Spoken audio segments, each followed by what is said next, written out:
sa lahat po ng mga character tsaka mga hayop, bakit kalabaw po yung matindi? Pati kalabaw kasi gusto ko talaga sa kalabaw kasi nung maliit pa akong bata ako, binigyan ako ng lolo ko ng kalabaw. Pinangalanan ko kung San Rafael. So sa Palawan niya, pag umuwi ako ron, yun, kalabaw ko yun. Parang proud na proud ako. Yung kalabaw, yun. Tapos ginagamit siya sa tingin ng lupa. So, pinapaligo ako. Basta ganyan, inaakit ko siya, nilalagay ko doon sa tabi ng kubo. Kaya umuwi na ako noong ping summer eh. Yung high school ako. Yeah. So, gusto ko talaga yung kalabaw kasi parang Pilipino. Ang kalabaw kasi, ano yan eh, katrabaho, hindi nagreklamo. Maski pangit yung lugar, pangit yung weather, teka lugar sa init. Napakasipag, napaka-industrious talaga. Parang Pilipino talaga. Tapos, hindi siya maarte. Kumakain siya ng gamba lang. Hindi siya kailangan ng vitamins. Bigyan mo ng animal food. Pero lakas-lakas niya. Tapos,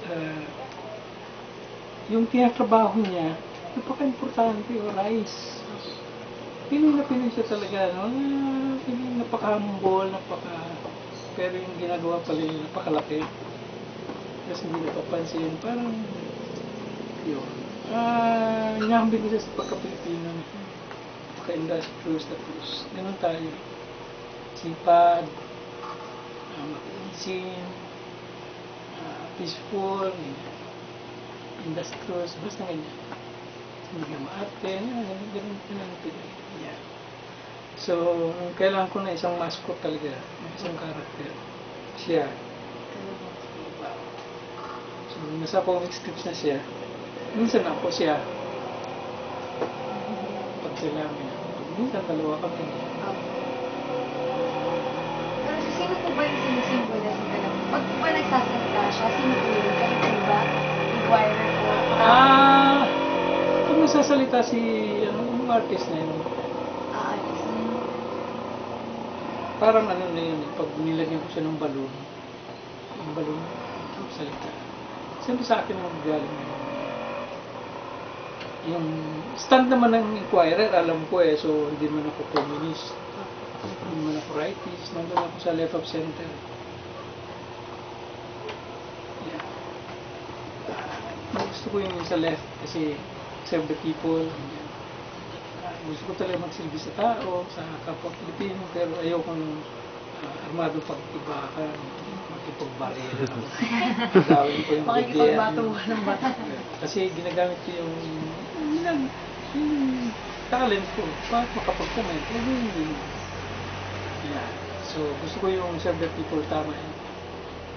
Para sa mahirap, para sa... Yeah. So, nandun kumikiling ako sa left, pero nasa gitna ako talaga.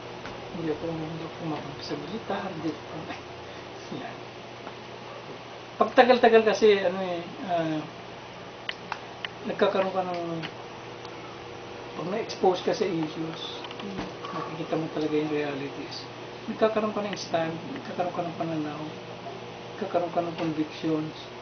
Maski comics artist ka lang, dapat mayroon kang responsibilidad kasi binabasa ka ng mga bata. Nakakahiya o kaya kawawa naman yung mga kabasa ng comics mo tapos mali pala yung stand mo. So yeah. So kinukorek ko yan lahat talaga. Dapat tama siya. So pinagdadasal mo rin yan kasi sana wag mali. Sana hindi mali. So may particular na estilo po ba kayo na ginagamit sa pag-drawing kay Kalabaw?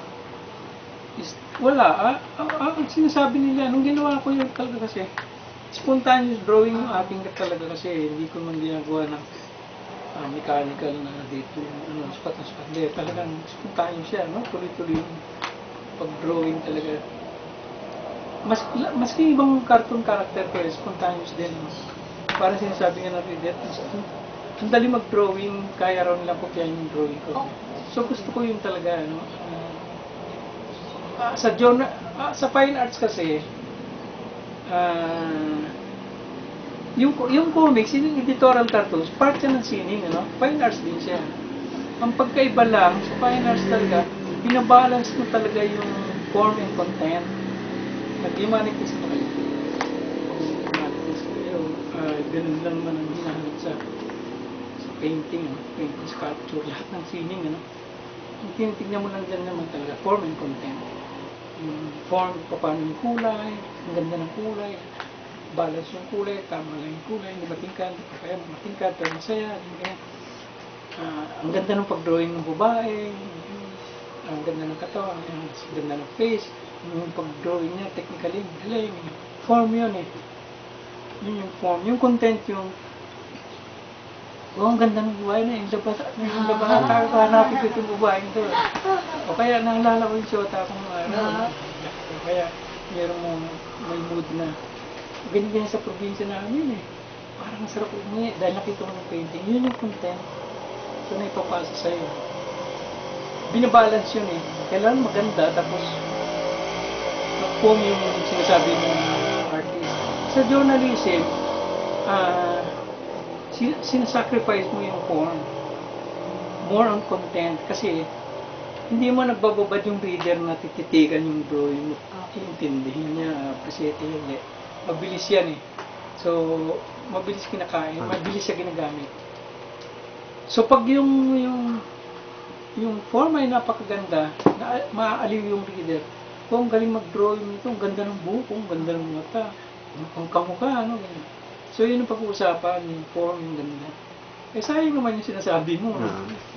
Kung baga sa speaker, ang galing ng bihis, ang ganda tumayo, ang ganda ng ganda umaarte, ang ganda ng diksyon, ang galing mag-English. Pero, hindi mo naman pinag-uusapan yung topic. So, sayang, mas mabuti pa yung nagkaintindihan na tayo sa usapang ganito. Hindi ako nag-German, hindi ako nag-French, hindi ako nag-rhetorics. Malinaw, di ba? Nagkaintindihan tayo. Ganun din sa field ng journalism. Ganun malinaw. Lalo na sa amin, yung drawing kasi, yung artwork, yan ang means of communication ng artist eh. Hindi naman kami maharap sa publiko, explain namin yung artwork namin. Hindi eh. Yung artwork na namin, yun ang kumakausap sa inyo. Yung singer, kailan ikanta niya. So, nandun siya dapat. Ano. Ganun din iba. Ano. Sa amin, yun yung means of communication. Pag yun yung paraan para makipag-usap ka sa tao, dapat malinaw, dapat madaling maintindihan. Kaya yan, simple ang drawing, simple yung wala masyadong symbols. Sir, andyan. Pabuksan mo lang. Yung lock, meron pa bukas ng lock? Ganun. Iniikot lang yun.